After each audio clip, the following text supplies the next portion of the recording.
everybody. Welcome, welcome.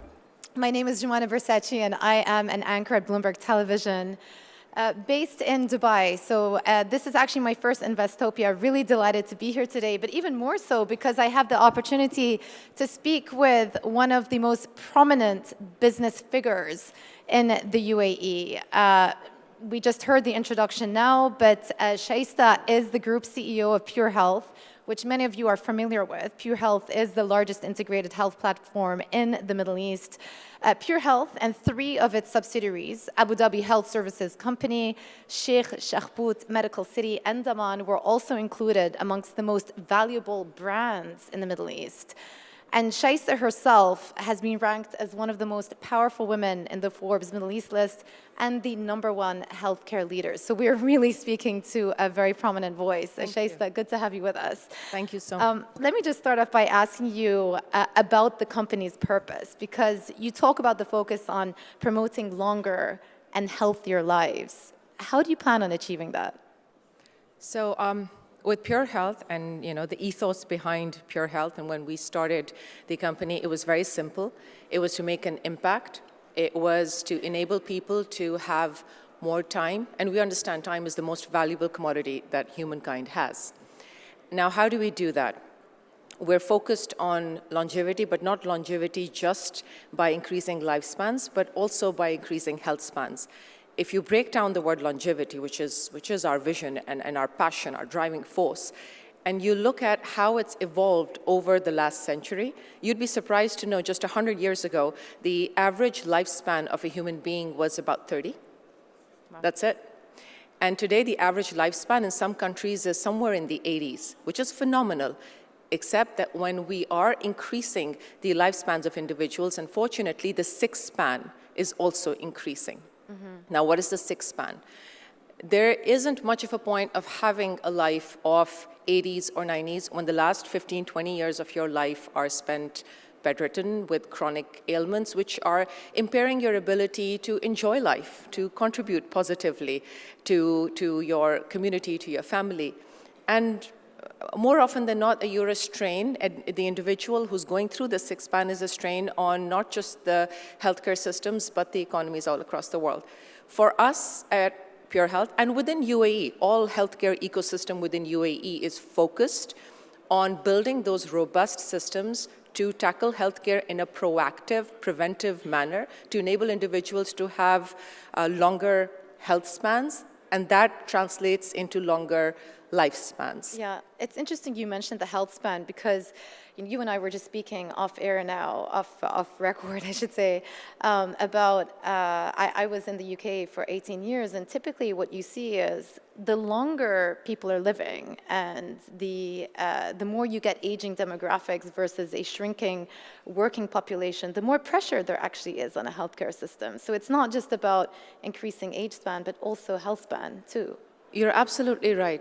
When we speak about longevity, we presume that longevity is increasing health spans, a healthier, longer life. But when you look at what's happening in the world today, the entire global healthcare system is in a matter of collapse right now.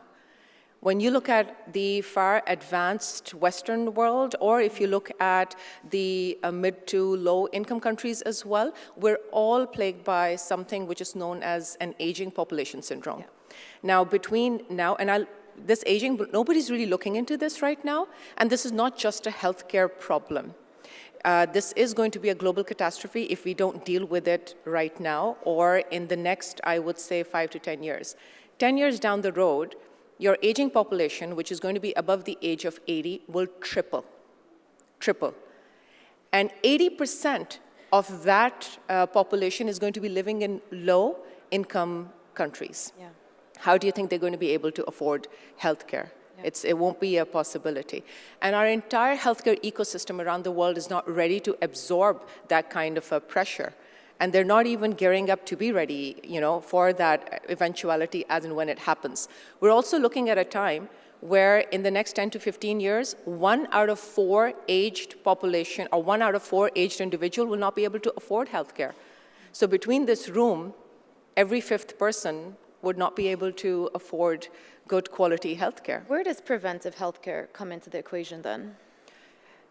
The world is moving towards preventive healthcare because of the younger generations, because of the awareness that's coming in, because of the technology that's being rolled out. And I think AI is at the forefront of preventive healthcare. We're not going to be able to achieve any kind of proactive preventive healthcare without AI. Now, preventive healthcare is actually supposed to be preventive. Healthcare is unfortunately practiced all over the world as sick care. You know, when you think of healthcare, and even if I'd ask the audience, when you think of healthcare, the first thing that you think is hospital.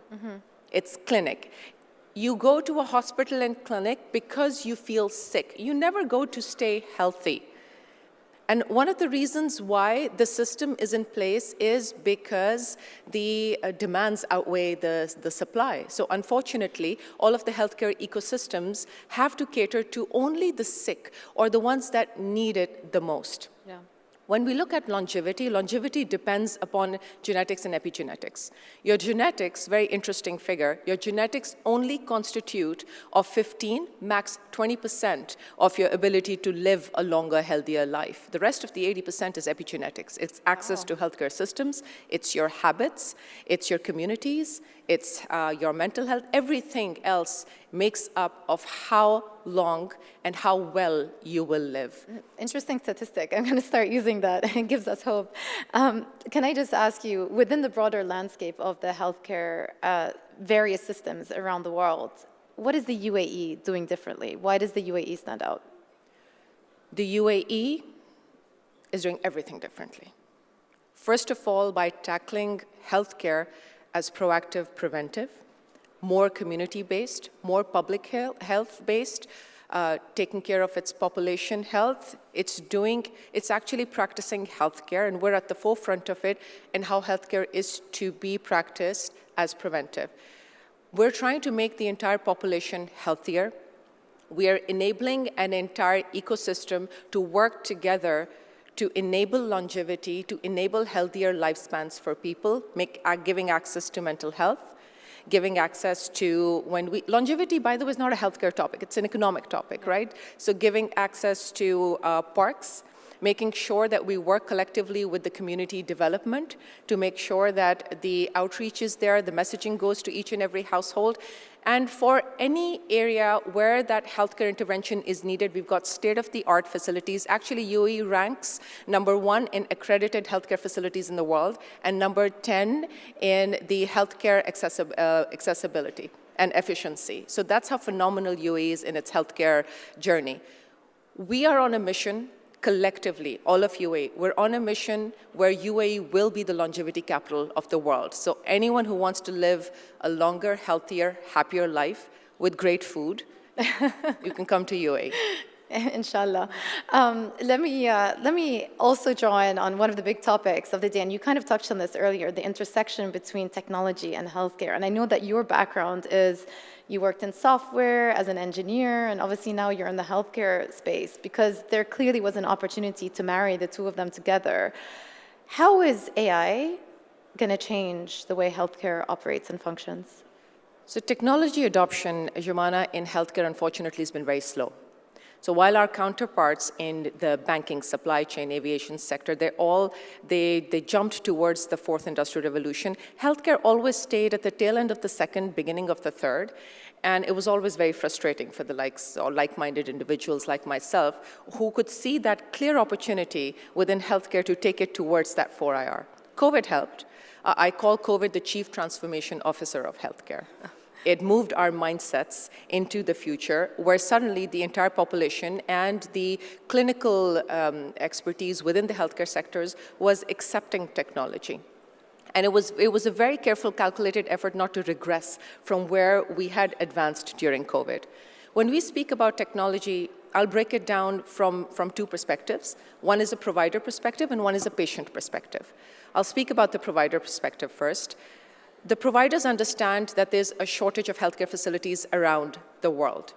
We have a shortage of healthcare staff. We have a shortage of primary healthcare. There's a dearth of doctors and nurses. There is no possible way to cater to the demands of healthcare globally if we are not going to adopt technology.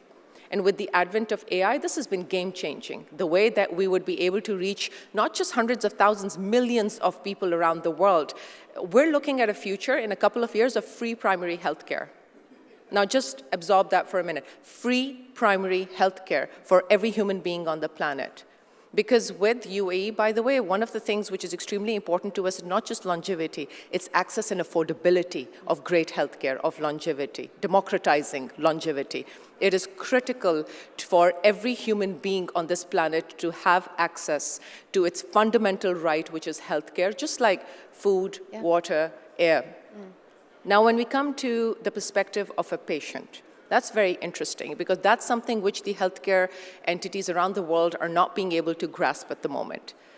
When I look at my daughter, who's incidentally, she's 24 years old, and how she tackles life is completely different from how I would tackle life, or maybe, Jumana, you would probably be closer to her age. Actually not. But how we tackle life is different. Now, we might go downstairs and grab a bite to eat, or I still go to the mall maybe to buy something, but she doesn't understand why I go to the mall or why I go down to eat something, because everything is online. She's never seen the insides of a bank, ever. She didn't even know they existed. Everything was online. Her shopping is online. Her food orders are online. And she gets frustrated when the Uber driver makes a wrong turn around the corner. That's the generation of today. Do you think they're going to access healthcare the same way we're accessing healthcare? Imagine her frustration when she has to visit a primary healthcare facility. She has to drive all the way there. She has to park. She has to register. She has to get her vitals done. She has to do a consult, pay, and then come back. She doesn't understand why all of this can't be online. And now I look at another example of my 7-year-old who doesn't even understand why they have to type, because everything is voice controlled. Forget about the fact that you have to learn how to write.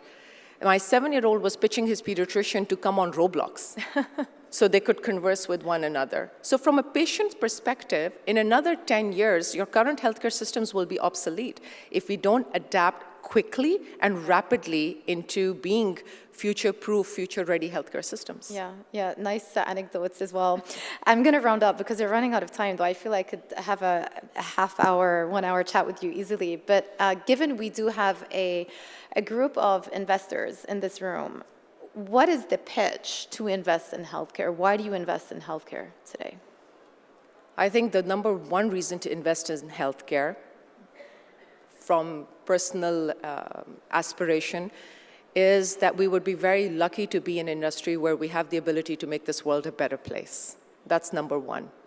Why coming into UAE? And I'm a primary example who decided to come into the UAE. I founded the business, and I've grown it in the last 17, 18 years into where it is the robust and the agile regulatory landscape, which recognizes the importance for entrepreneurs, for investors, to have an ecosystem which complements them in the achievement of their vision. Shaista, that's a great place to leave it. Thank you so much. I really enjoyed our conversation. Thank you to the audience as well. Thank you very much. Thank you, Joanne.